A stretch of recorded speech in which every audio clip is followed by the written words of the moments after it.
आपने सुना होता है कि कि वो लोग हीरो हीरोइन एक दूसरे से बात भी नहीं कर रहे, बट फिर भी इतनी अच्छी लव स्टोरी उभर के बाहर आ रही है। को आर्टिस्ट बहुत ही ज़्यादा मतलब छोटी होती है, या तब उससे मतलब कैसे बात करना है। ऑडियंस को लगता है या कैमरा को लगता है कि आप आंखों में ही देख रहे हो, पर आप देख रहे हो इधर। कभी कभी हम ऐसे बात करते हैं, अरे तूने ऐसा क्यों बोला था, फिर वो बोलते हैं कि नहीं, बेज लाओ आवाज़ में। एक्टर बनने का सबसे आसान तरीका अवार्ड विनिंग एक्टिंग गुरु वीरेंद्र राठौर का best seller acting method switch on switch off acting method है। इस कोर्स से सीखकर आप भी कुछ ही दिनों में एक बेहतरीन एक्टर बन सकते हैं, जिसे साबित करते हैं इसके अमेजिंग अमेजॉन और गूगल के ratings and reviews. Switch on switch off acting method अभी तक का सबसे सरल और प्रभावी मेथड है, जो आपके समय और महंगी फीस दोनों को बचाता है। Switch on switch off acting method course book आपको Amazon, Flipkart, join films website पर अवेलेबल है। मैम मेरे आपसे कुछ क्वेश्चंस थे, जैसे कि मैम सपोज हमारा एक शूट था कल प्रीवियस डे में। सो उसमें क्या था कि जो मेरी एक्ट्रेस तो वो बहुत ही शॉर्ट थी, मतलब मेरे से लगभग 1 फीट छोटी थी। तो उससे बात करने में मतलब लुक का एक प्रॉब्लम हो रहा था कि ऐसे मतलब झुक के बात करना पड़ रहा था, एंड मतलब पोस्चर खराब हो रहा था उससे। तो मैम आप मुझे कुछ टिप्स दे सकते हैं कि जब को आर्टिस्ट बहुत ही ज़्यादा मतलब छोटी होती है, या तब उससे मतलब कैसे बात करना है, मतलब कि कैसे सिंग करना है उसको। चीट लुक होता है, एक चीट लुक, जिसमें एंगल के हिसाब से होता है वो, कि अगर उसकी आंखों में ना देख के उसके सर पे देखें।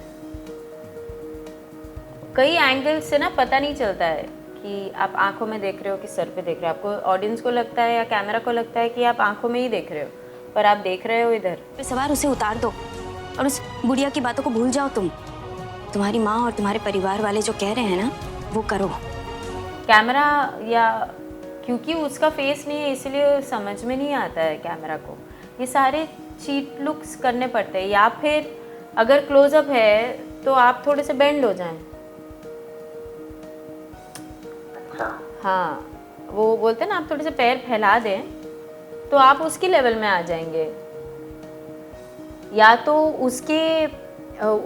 उसको किसी ऐसे चीज़ पे खड़ा रख कर दे कि वो आपके लेवल पे आ जाए। ये क्लोजअप में होता है। फुल शॉट में तो फिर से मतलब फुल शॉट में तो एक वाइड शॉट होता है ना, तो उसमें आप उसकी आंखों में देखें या फोरहेड में देखें, उससे फ़र्क नहीं पड़ता 99%। फिर तो वो एंगल पे डिपेंडेंट है कि अगर वैसा एंगल पकड़ा कि आप, पता चल रहा है कि आप उसकी आंखों में नहीं देख रहे हो, तो अलग चीज़ है। तो फिर आपको कुछ और तरीका यूज़ करना पड़ेगा। अदरवाइज़ क्लोजअप्स में तो आप या तो बेंड हो जाए या उसको थोड़ा सा नीचे, उसके ना पाटला बोलते हैं हम लोग, पाटला रख दें या एक हील्स वाले शूज़ दे दें। दूसरी चीज़ पूछनी थी कि आपने इतने अच्छे से मतलब हर एक काम जो आपने किया है वो आपने इतने अच्छे से किया है। तो मैम मतलब आप अपने जो को आर्टिस्ट होते होंगे, तो मतलब आप तो अपने, आपके हाथ में क्या है कि आप अपने लाइन्स को कैसे प्रिपेयर करते हो मैम। लेकिन जब आपके सामने कोई होता है तो उसके साथ सिंग कैसे करते हो, वो मैटर करता है कि मतलब स्क्रीन प्रेजेंस दोनों का कैसा होता है। तो वो सिंग कैसे करते हैं आप उनसे। देखिए, एक तो ना को आर्टिस्ट के साथ अच्छी फ्रेंडशिप करनी ज़रूरी है। एक ऐसा रिलेशन होना ज़रूरी है जहाँ पे आप और वो मिल के लाइन्स कर सकें, और आपको कुछ सजेशन देने हो, लाइन बदलनी हो या अपना कुछ ऐड करना हो, तो आप उनसे शेयर कर सको और वो भी आपसे शेयर कर सके। वैसे ही एक केमिस्ट्री बनानी पड़ती है। फिर वो माँ और बेटी की हो, नेबर की हो, पति की हो, बेटे की हो, किसकी भी हो, एक केमिस्ट्री बनानी ज़रूरी होती है।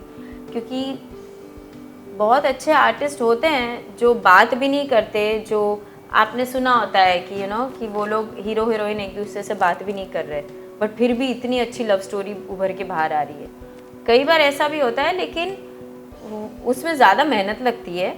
इसमें क्या होता है कि अगर आपकी ऑलरेडी एक अंडरस्टैंडिंग है एक आर्टिस्ट से, तो उसके साथ बैठ के हम लाइंस कर सकें, फिर एक्शन रिएक्शन जो होता है वो कर सके, तो उससे सीन बहुत इम्प्रूव हो जाता है और आपका कैरेक्टर भी आप में समझ ज़्यादा आ जाती है, खुद के कैरेक्टर की भी और उसके कैरेक्टर की भी। मैम मुझे ये पूछना है, आपने जैसे बोला कि आपने शास्त्रीय नृत्य और संगीत भी सीखा हुआ है, तो आपकी आवाज़ बहुत ही प्यारी है, वो बहुत ही डिफरेंट सी है। तो उसके लिए आपने क्या किया? मतलब कुछ एक्सरसाइज़ेज़ जो आप हम लोगों को रिकमेंड करना चाहें? देखिए, पेट से बोलने की जो हम गले से बोलते हैं, हमें बोलना चाहिए पेट से। वो ना कभी-कभी जो हमारे साउंड दादा है ना, जो आप जब एक्सपीरियंस करेंगे ना, तो माइक आर्टिस्ट जो जो रिकॉर्डर पे बैठते हैं, वो भी हमें कभी-कभी बोलते हैं कि बेस लाओ। कभी-कभी हम ऐसे बात करते हैं, अरे तूने ऐसा क्यों बोला था? फिर वो बोलते हैं कि नहीं, बेस लाओ आवाज़ में। अरे तूने ऐसा क्यों बोला था?